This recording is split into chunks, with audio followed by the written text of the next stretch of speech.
ঈশ্বরের কাছে অনেক অনেক ধন্যবাদ এটার জন্য যে উনি আমায় তাদের মধ্যে স্থান দিয়েছেন যারা কষ্ট সহ্য করতে পারে, তাদের মধ্যে নয় যারা অন্যদের কষ্ট দেয়।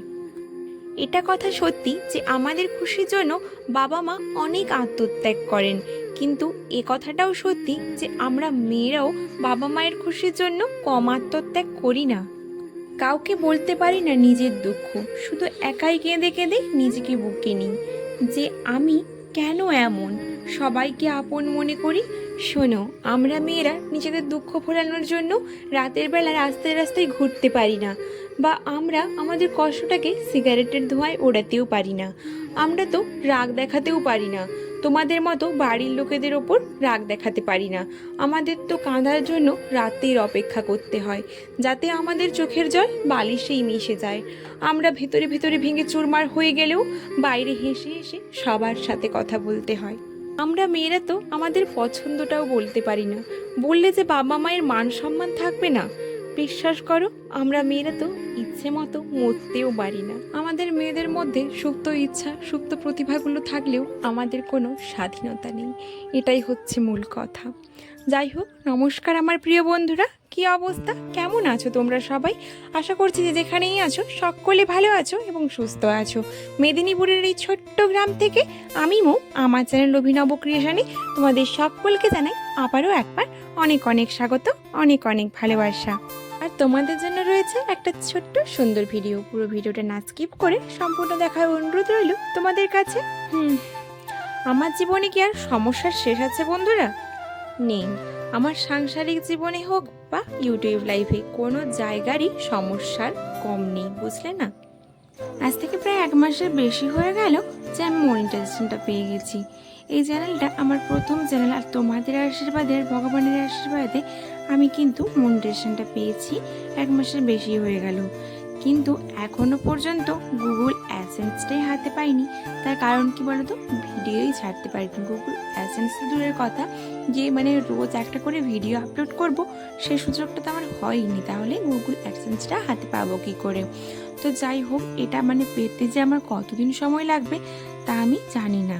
তার কারণ কি বলতো, আমি ভিডিও দিতে পারছি না। এই যে 1.5 মাস মতো হয়ে গেল, তার মধ্যে মাত্র 10টা মতো ভিডিও আপলোড করেছি মনিটাইজেশন হওয়ার পরে। তার কারণ কি বলতো, অনেক সমস্যায় রয়েছে বন্ধুরা, আমি অনেক সমস্যায় রয়েছি। এত বিপদ আসছে, বিপদের ওপর বিপদ। আমার প্রথমে তো আমার ফোনটা খারাপ হয়ে গেল, এডিট করতে পারলাম না। তো কিছুদিন এই সমস্যা নিয়েই কাটলো। তারপরে যাই হোক, যদিও ফোনটা ঠিক হলো, আমি অসুস্থ হয়ে গেলাম। আমার এই অসুস্থতা নিয়ে তো অনেক দিনই কাটলো। আমি অসুস্থ থেকে উঠলাম, বরমশাই অসুস্থ হয়ে গেল। তারপরে বরমশাই উঠলো, তো আমার বাবাই তো এখন শরীরটা একেবারেই ঠিক নেই। তো আজ জ্বর হচ্ছে, তো কাল বমি হচ্ছে, তো কাল আবার ঘুরে জ্বর হয়ে যাচ্ছে, এইখানে এটা কামড়াচ্ছে, এরকমই হচ্ছে। তো আমাদের ঘরে মোটামুটি বিপদের কোনো শেষ নেই। তা বাদে তো সংসারের নানা রকম খুঁটিনাটি কাজ, আর বোঝই তো সংসারের বিভিন্ন রকম সমস্যা থাকে। এমনিতেই ছোট বাচ্চা নিয়ে আমার কাজ টাজ করে আমার ভিডিও আপলোড দিতে খুবই কষ্ট হতো। তার মধ্যেও কিন্তু আমি কষ্ট করে ভিডিও আপলোড দিয়ে যেতাম তোমাদের কাছে। কিন্তু এই সমস্যাগুলো আসার পর থেকে না বাবাইকে একেবারে চোখে চোখে করে রাখতে হচ্ছে। তো তার জন্য কিন্তু একেবারেই টাইম হচ্ছে না তোমাদের সঙ্গে কথা বলার, ভিডিও আপলোড করার। পরিস্থিতি খুবই আমাদের খারাপ হয়ে রয়েছে, বুঝতে পারছো তো? হয় ভিডিও করতে পারছি না, যদিও ভিডিও করতে পারছি ভিডিও করার তেমন পরিস্থিতি থাকছে না, বুঝছো না? আর যদিও বা ভিডিও করছি তো ঠিক মতো করে ভয়েস ওভার দিয়ে এডিটটা করতে পারছি না। ভিডিও তো এখন করছি না বলতে। তো আমার তো এখন এটাই মনে হচ্ছে কি ঈশ্বর বোধহয় চাচ্ছেন না যে আমি ভালো থাকি, একটু সুখে থাকি, ইউটিউব চ্যানেলটাকে নিয়ে আরও একটু এগিয়ে যাই, এগিয়ে গিয়ে একটু উন্নতি করতে পারি। তো যাই হোক, এই হচ্ছে মোট কথা। গুগল অ্যাডসেন্সটা পাওয়া তো আর খুব চারটিখানি কথা নয়। তো কতদিনের যে পরিশ্রম লাগবে তাই আমি নিজেই জানি না। তো তো যাই হোক, এখন দেখো কি করছি, সকাল সকাল তো উঠে পড়েছি, এখন তো 5টা থেকেই উঠে পড়ি, আর এখন না ভোরটা খুব তাড়াতাড়ি হয়ে যাচ্ছে। তো যাই হোক, দেখো সকাল থেকে যে যা কাজ থাকে মানে বাসি কাজ, তো আমি ছড়া মাদুরিটা দিয়ে নিলাম, তারপরে বাসি ঘরটা ঝাড় দিয়ে এখন লেপার কাজ করছি। প্রথমে ওই উঠানটাকে একটু লাপলাম, তারপরে হচ্ছে দোয়ারটাকে লেপলাম, আর এখন লেপছি হচ্ছে উনুন শালটা। উনুন শালটাকে মানে এখানে যেহেতু দুটো উনুন রয়েছে তার জন্য একটু সমস্যা হচ্ছে, একটু একটু করে লেপ দিতে হচ্ছে। আর ওই পুরোনো উনুনটাতে আর তো বেশি দিন রান্না করা যাবে না, এই নতুন উনুনটা একটু শুকাতে যতদিন টাইম লাগে, শুকিয়ে গেলে আবার নতুন উনুনটাতে রান্না করা হবে। আর এখন দেখো চলে এসেছি কলপাড়ে, ওইখানে লেপার কাজ শেষ করে চলে এসেছি কলপাড়ে বাসনগুলো ধুয়ে নিতে। আর বাসনগুলো তো আমি আগেই ভিজিয়ে দিয়ে চলে গেছিলাম, এখন আর না পুকুর ঘাটে যাওয়া হয় না। কেন বলো তো, পুকুরে তো ঘাটটা ভালো নয়, তারপরে ওই দিকটা পুরো কাদাতে ভরে গেছে, একটু বৃষ্টি হলেই খুব কাদা হয়ে যায়। আর ওখান থেকে আস্তে আস্তে কবার যে আছাড় খাবো তার নেই ঠিক। তার জন্য কিন্তু মানে এবছর কলপাটটা হয়ে কিন্তু খুবই সুবিধা হয়েছে, আগের বছর তো ছিল না, তো খুবই কষ্ট হচ্ছিল। আগের বছর বাবাইটাও খুব ছোট্ট ছিল, তখন তো ওই 2-3 মাসের মতো বাচ্চা, তখন মানে পুকুর ঘাটে যেয়ে আসতে না খুব কষ্ট হতো।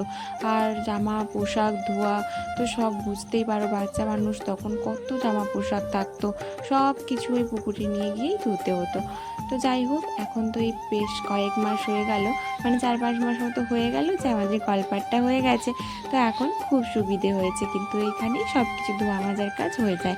আর বাবাই তো বাচ্চা মানুষ, ও জামা পোশাকগুলো আমি পুকুরে ধুতে কিন্তু বেশি চাই না, কি করব না, উপায় থাকলে কি করা যায় বলো, তখন ধুতে হতো আমাকে, একটু ডেটল দিয়ে ভালো করে কিন্তু ধুয়ে নিতাম।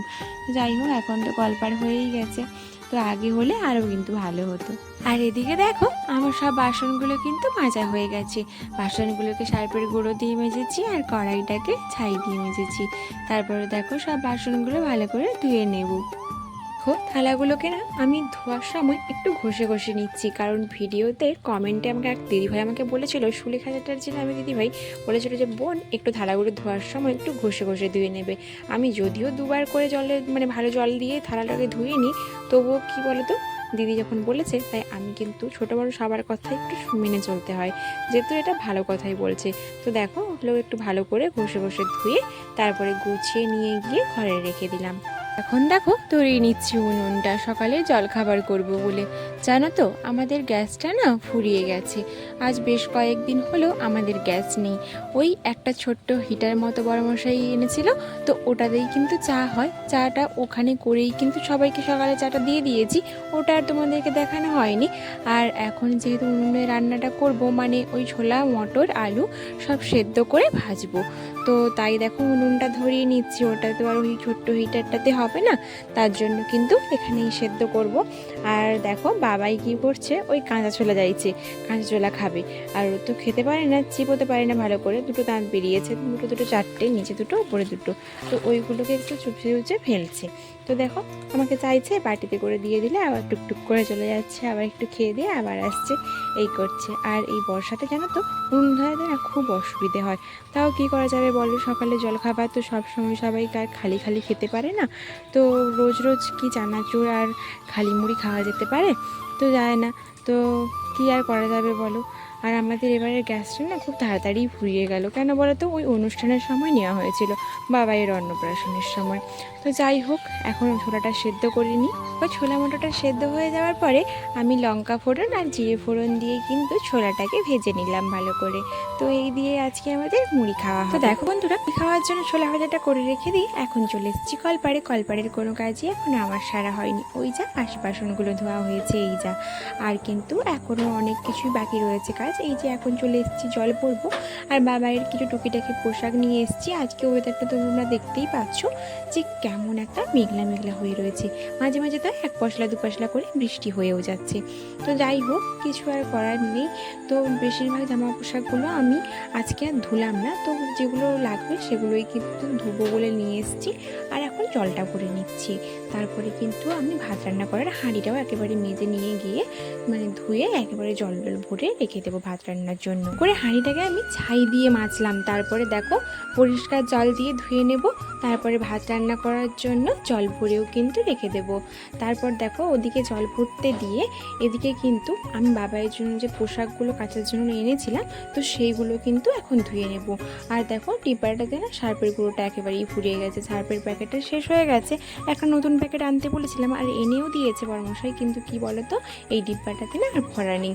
আর ডিব্বাটা যেহেতু মানে শেষ হয়ে গেছে তো ডিব্বাটা ভাবছি একেবারে ধুয়ে নেব। তার জন্য দেখো ডিব্বার ভেতরেই কিন্তু পোশাকগুলোকে ভরে দিয়ে একেবারে মানে তাহলে সার্ফের গুঁড়োটাও মানে যেটা আছে সেটা একেবারে আর ফেলা যাবে না, নষ্ট হবে না, সেটা আমি কিন্তু জামার মধ্যে নিয়ে নিলাম। তারপরে দেখো পোশাকগুলো কেচে নিলাম। যাই হোক খুব অল্প কয়েকটা পোশাক, তো অল্প কয়েকটা করে আমি ধুয়েছি কারণ আজকে শুকনো হওয়ার কোনো চান্স নেই আর মেলানোর আমার কোনো জায়গা নেই, ঠিক আছে, সব কিন্তু ভর্তি হয়ে রয়েছে, যার জন্য কিন্তু অল্প কটাই ধুলাম। তারপরে দেখো এগুলো মেলাতে চলে গেলাম, এগুলো মেলিয়ে এসে হাঁড়িটাকে নিয়ে গিয়েও কিন্তু ঘরে রেখে দিলাম। কাজকর্ম সেরে সান্দান শেষে পুজোটা দিয়ে নিয়ে মুড়িও খাওয়া হয়ে গেছে। তারপরে দেখো এদিকে বর্মশাকে কাজে লাগিয়ে দিয়েছি। কি করছি বলো তো, ওইদিকে কলা পাড়তে লাগিয়ে দিয়েছি। আর তার আগে তো দেখলে মোচাটাও পাড়া হলো, তো মোচাটা অনেক দিন ধরেই বলছিলাম পাড়তে, তো পাড়া হচ্ছিল না, তো আজকে মোচাটাও পেড়ে নিলাম আর কয়েকটা কলাও কিন্তু পাড়া হয়ে গেল। আর এই কলাটা কে কে চেনো অবশ্যই কিন্তু কমেন্ট করে জানিও। এই কলাটা কিন্তু গ্রামের দিকেই কিন্তু বেশি পাওয়া যায়।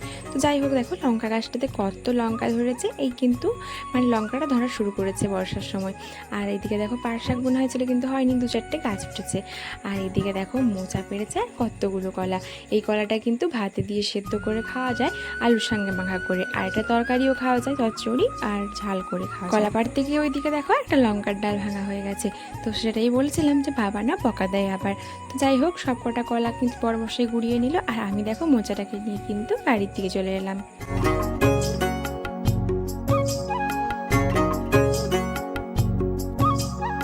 আর দেখো মোচাটাকে এনেই কিন্তু কাটতে বসে পড়লাম। আর হ্যাঁ ওটা কিন্তু আমাদেরই কলা গাছ আর এটা কিন্তু আমাদের কলা গাছেরই মোচা। তো যাই হোক দেখো মোচা বেছে কাটতে যে কত সময় লাগে সেটা যারা কেটেছো তারা নিশ্চয়ই জানবে। তো দেখো মোচাটাকে আমি এখন কিন্তু কেটে নিচ্ছি। আর একটা কী তরকারি করবো ভাবতে ভাবতে ভাবলাম যে কালকে ওই চিংড়ি মাছগুলো রয়েছে সেটা দিয়ে একটা ঝালের মতো করবো। তো ঝিঙে আলু আর একটা পুঁই ডাঁটা ছিল আগের যে মানে আগে খাওয়া হয়ে গেছিলো শাকগুলো, পুঁই শাকগুলো ডাঁটাটা ছিল, তো ওটা দিয়ে একটা তরকারি বানাবো। আর দেখো মোচার ঘন্টটা আগেই করে নিয়েছি, এখন করছি ওই যে ডাঁটা মানে পুঁই ডাঁটা দিয়ে আলু বেগুন ঝিঙে দিয়ে ওই চিংড়ি মাছ দিয়ে একটা তরকারি করছি।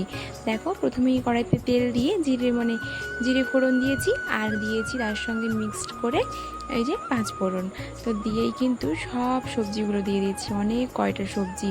তো চিংড়ি মাছ তো খুবই অল্প রয়েছে তার জন্য কিন্তু সবজিটা একটু বেশি করেই দিয়েছি, নাহলে কী দিয়ে ভাত খাওয়া হবে। আর হ্যাঁ মোচার ঘন্টটা কিন্তু আমি আগেই করে নিয়েছিলাম, ওটা আর ভিডিও করা হয়নি।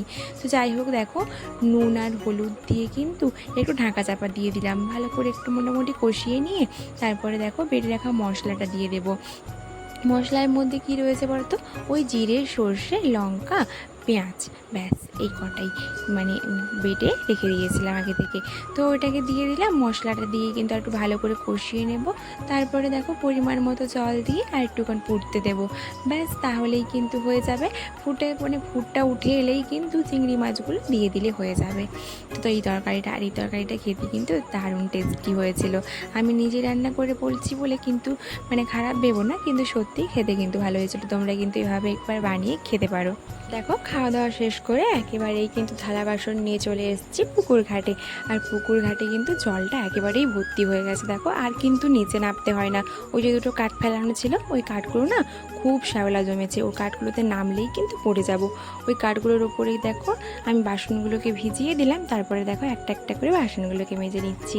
তো দেখো আজকের খাওয়াটা কিন্তু মানে দারুণ হয়েছিল। আর কি বলতো ঘরের কাছে ওই মোচা, তার টেস্ট কি আর তুলনা করা যায় কারোর সঙ্গে, কোনো সবজির সঙ্গেই তুলনা করা হয় না। আর মোচার ঘন্টাতে না আমি কয়েকটা চিংড়ি মাছ ফেলে দিয়েছিলাম, আর চিংড়ি মাছের তরকারিটার তো কোনো কথাই হবে না। তো যাই হোক খাওয়া দাওয়া তো বেশ ভালোই হয়েছিল। আর হ্যাঁ ভিডিওটা আমি এখানেই শেষ করছি, আর ভিডিওটা বেশি বড় করব না। আর যারা আমার এই পর্যন্ত আমার ভিডিওটা দেখছো তাদের যদি কোথাও আমার ভিডিওটা ভালো লেগে থাকে অবশ্যই একটা লাইক করে আমার বন্ধু হয়ে আমার পাশে থেকো। আর আমার পুরনো দর্শক বন্ধুদের অসংখ্য অসংখ্য ধন্যবাদ। আর এখন তাহলে আসি, দেখা হচ্ছে পরের কোনো ভিডিওতে। ততক্ষণ তোমরা ভালো থাকো, সুস্থ থাকো আর সবাইকে ভালো রাখো।